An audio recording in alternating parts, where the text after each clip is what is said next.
everyone. Welcome to Elite CISO's weekly podcast, where we bring CISOs and CIOs to share their experience around various cybersecurity topics. And this week we have Mr. Umesh Kumar with us. Umesh has overall 25 years of experience in cyber domain, and he has worked around the world in different countries like US and Germany.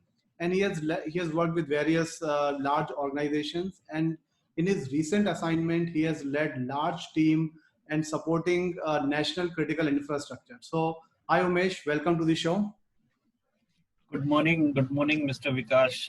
It's a pleasure and a feel of really proud that the way you are conducting all this podcast series. And good thing is that now it has been reflected at SWAYAM portal, where our students also getting the benefit from the knowledge of cyber security. And we hear that yes, there is a huge requirement of cyber security professional, and then the initiative like SWAYAM. So our reach is getting increased, and I appreciate Elite CISO team, the way you people are working and spreading the reach. So I did the initial introduction, but again, that is not a justice to your profile. So I will request you to share your introduction with our audience. Okay, sure. So I'm coming from a very diversified background. I'm a electronics and telecom engineer with specialization in satellite, radar, and optical communication. Started with the manufacturing industry in electronic side. I was doing mainly the testing of motherboard telephones. After 8 years of my career in hardware manufacturing setup, I moved into software side and did consulting work, and my focus have been in all industries was on governance, then process and compliance and risk area. I started the security journey with BS 7799, not even ISO, which is ISO 27000 now. Right. So I'm from the very beginning I was in this domain. And then did business consulting, process consulting, cybersecurity, all tools of tools and technologies.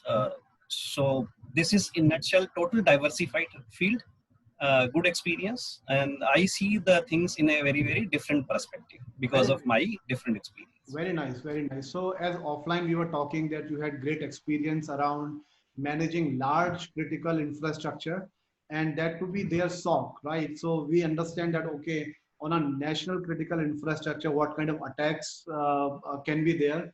So from your experience, let's talk about SOC, okay? So from SOC perspective, how do you think that it benefits organizations? Why it is essential for large organizations or even critical infrastructure? Okay, so SOC is one of my area where I have been managing with the 24/7 operations. Right. So when I say SOC, and knowing that the podcast will be seen by student also, let me just give a small introduction. The SOC stands for Security Operations Center, which is a central function wherein we have a people, we have a processes, we have a technology, and it is kind of hub and spoke architecture, Right. wherein the hub is basically the SIM solution. SIM is your security information and event management system, which is an aggregator of all inputs coming from various spokes. So the spokes could be your devices, perimeter devices, your all systems, your GRC system, IPS, UBA, or we say user analytics and behavior system. So all these things feed the logs or packet. There is a correlation engine. That correlation engines is based on certain use cases, which flashes events, attack patterns, and based on that, the incidents get created. Right. So all the can we say that anything which has got IP address, like since we're talking about students, so anything which has got IP address can be a SPOC or spoke, right? Yes. But this definition holds good when you don't bring the cloud in picture, Right. because in the cloud things are becoming immutable properties. Because of the immutable properties of cloud assets, Right. it has to be dealt in a different way. There we are using the concept of tagging, because IP value, IP address is keep changing because of yes.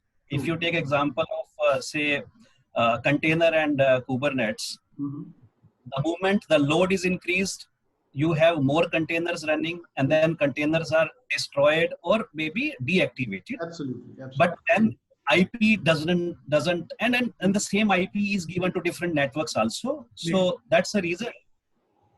So IP hold goods in non-cloud environment. Yes. Makes sense. Yeah. Great. Sorry, you were saying something around that. Please continue. Yes. So now the SOC is usually run by SOC manager. Then we have L1, L2, L3 analyst, basis their experience and the kind of roles and responsibilities. Right. So how it really helps strengthening the defense. Here we can simulate NIST CSF model also. It starts with identify, because you have to identify what are your sources of the logs, or basically it is your assets which you want to monitor, which is holding your crown jewels. Then you have a system of detecting, because if they are sending logs or even packets for deep packet analysis, so then we create signal out of it. Then after the detection is done, then the layer comes of protections, and then respond and recover. So all phases or all categories of NIST's CSF, which is framework given for critical infrastructure by NIST, is being taken care of. Now coming to how it helps organization is that it is one of the single source of truth for your log management. Because in case you have to do some forensic analysis, the single source of truth is your SOC, because there you can do the tamper-proof log management. So this team is running 24/7, looking at all kinds of feed coming from your threat intelligence.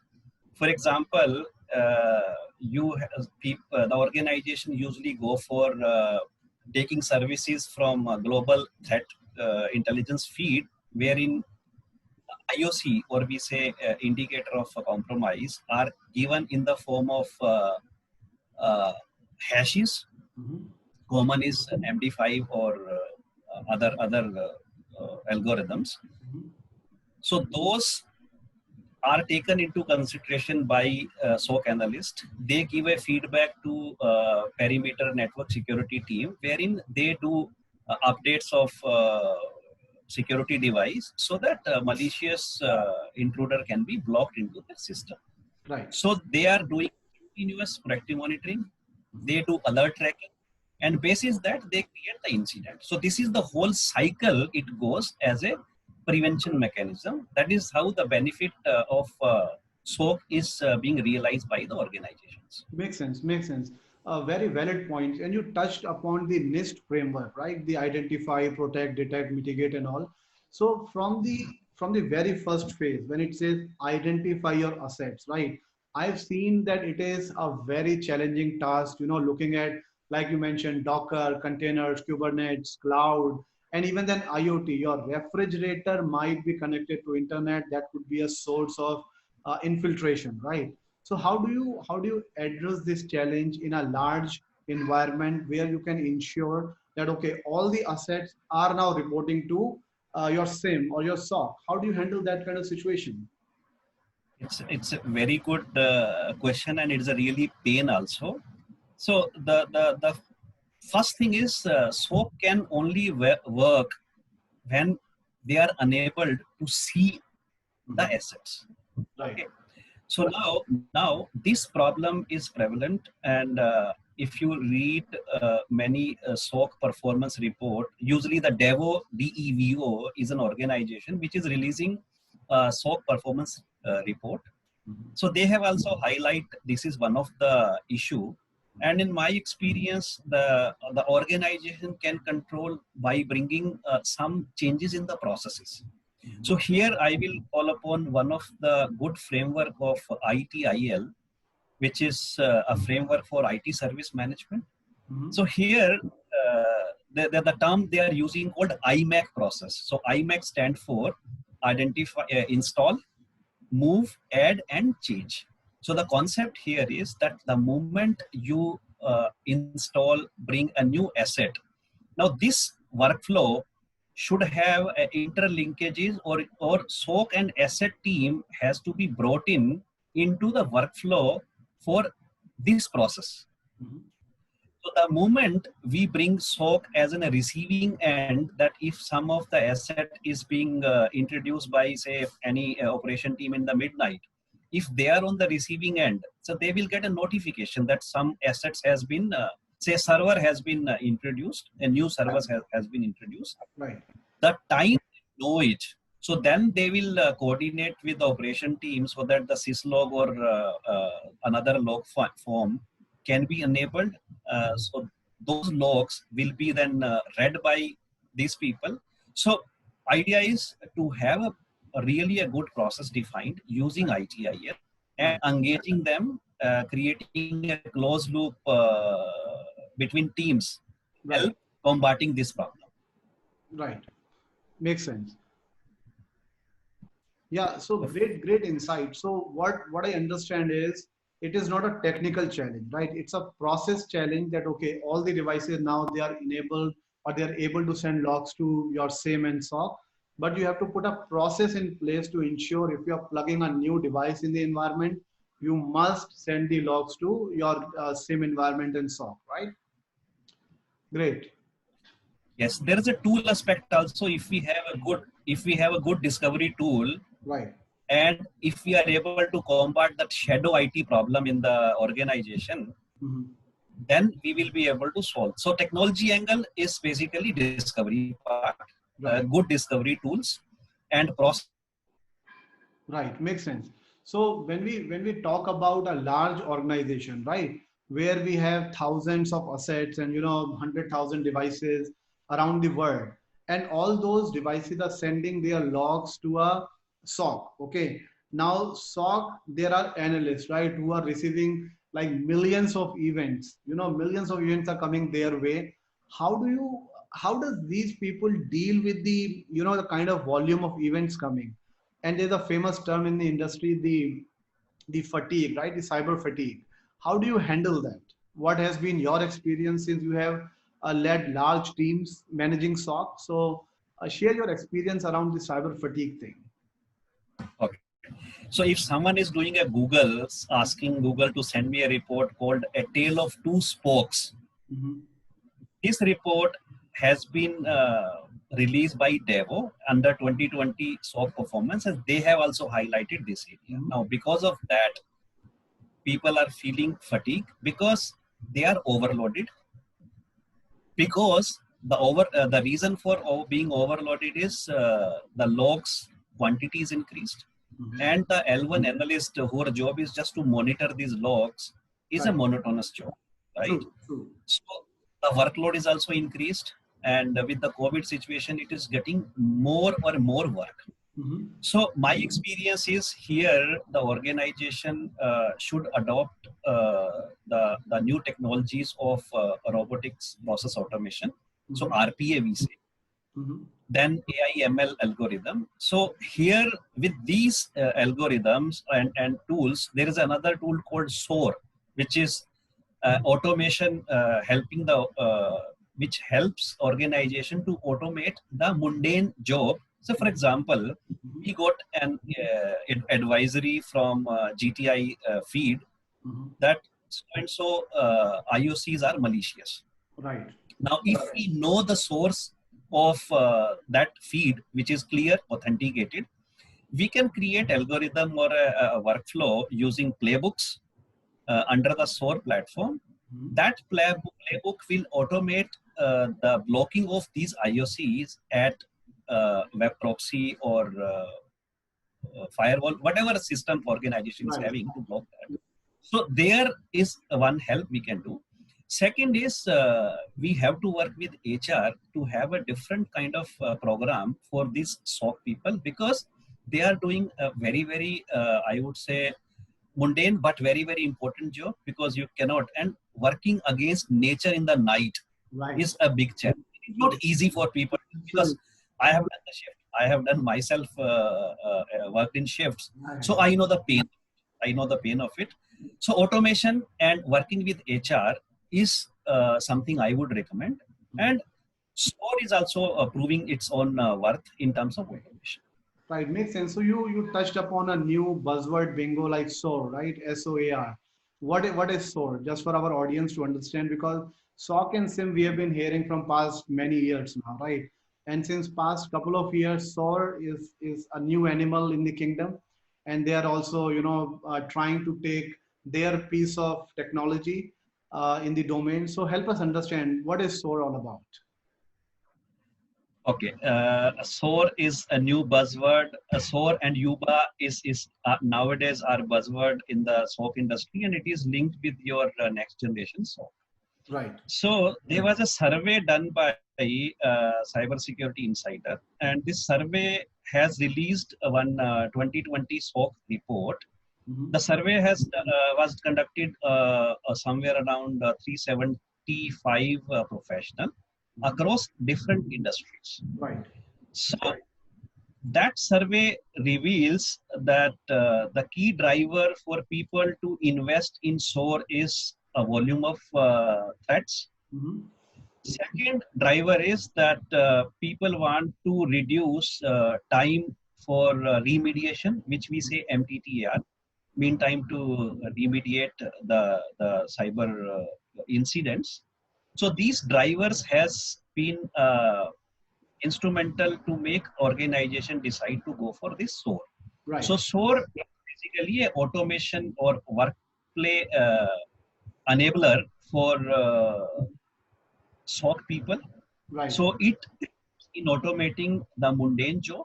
Right. The benefit which organization are reaping is now reduce mean time to resolution, maximum efficiency of their security staff, right. and which help reduction of employee moving out of the overload work and boosting their morale. Right. The same survey also says that 90% of the people has said that yes, it is getting a good, it is giving basically a good benefit to those organizations. Very nice, very nice. So all these tools, right? SOC, SOAR, SIM, they are on the blue team side, right? So blue teamers can take advantage of SOC and all these technologies and detect the red teaming part, which is the attacking team, right? So in your experience, have you dealt with the red teams who are attacking the national critical infrastructure, and how SOC has been able to identify those attacks and even in turn help the blue teamers to identify that? Any experience around that? Okay, so I would say red team, blue team, these are names given by our security professionals or the people who have done a lot of research. So for me, the terms are simple, that you have to create an assume breach scenario within the organization, and the logic is very clear. So I will just take one simple example, that a person who has the malicious intent, he has only one target, irrespective of the timelines.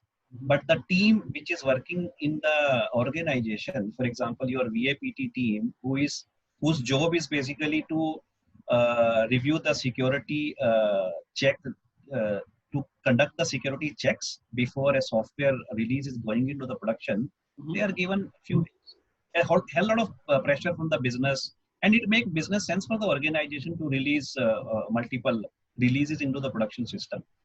So the malicious intruder is having endless time. He does not have basically time boundary, right. But these people have boundary.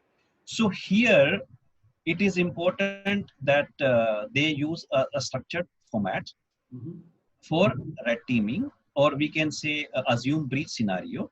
So my recommendation is organization to spend a good to build a good strategy for having strengthening their defense, which is basically the red team.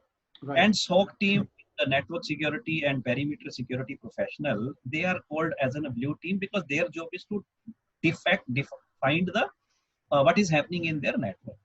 So if I say David Bianco's famous pyramid of pain, so Right. they say he has said in his article that the IOC, which is IP or your domain, Mhm. that can be changed in minutes because it's a question of changing IP. You can change IP very fast True. in minutes. They can buy new domains just to have to create attacks, Mhm. but eventually the changing of behavior is very difficult.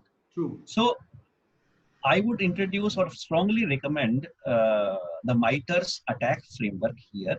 Mhm. If an organization is using a MITRE attack framework, which helps finding different groups, or we can say APT groups, which have been active for particular industry, uh, using what kind of TTP, which is a behavior pattern. And if red teams is adopting that as a mechanism to create an attack, the scenario which is basically nearly assume breach, and without telling your blue team that so and so team will doing this exercise, Right. this will help to find whether the company or organization is really having a strong defense. Mhm. So I can, if you share, allow me to share a screen, I will show you one simulation exercise which I have done so that our audience can be benefited in that. Absolutely, absolutely. This is something new we are doing. So yeah, go ahead, share your screen. Because all Okay, previous webcasts or podcasts we have been just talking, between each other. But it's great. Share your screen. Let's see what you got to show. just enable it.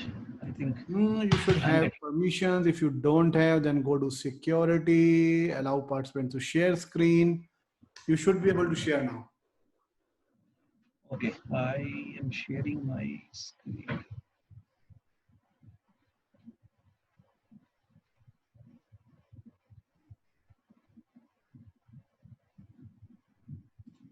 Not yet.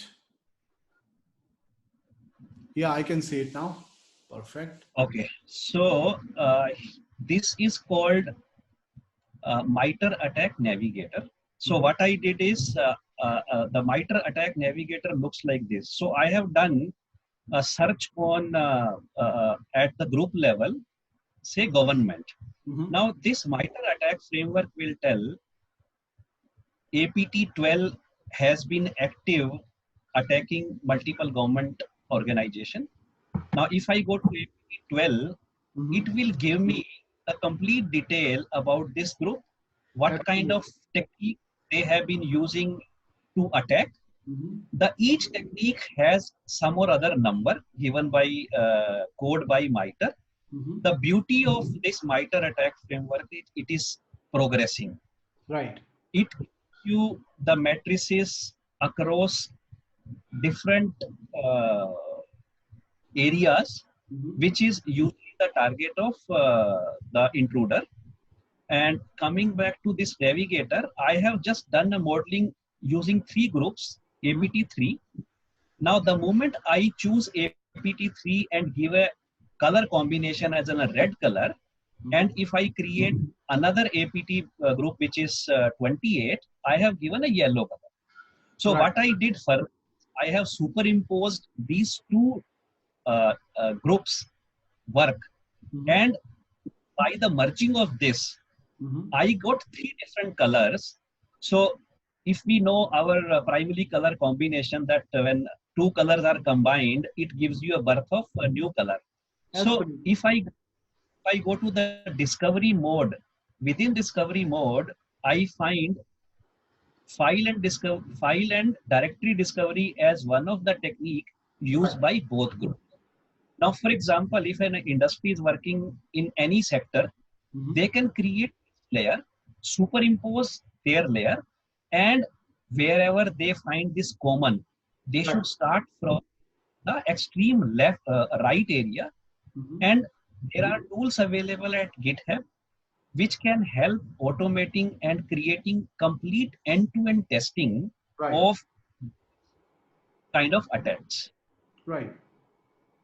So I would strongly recommend to adopt this framework to help your red teaming doing a structured way. So there was one podcast by our friend Mr. Kumar Ravi in this line.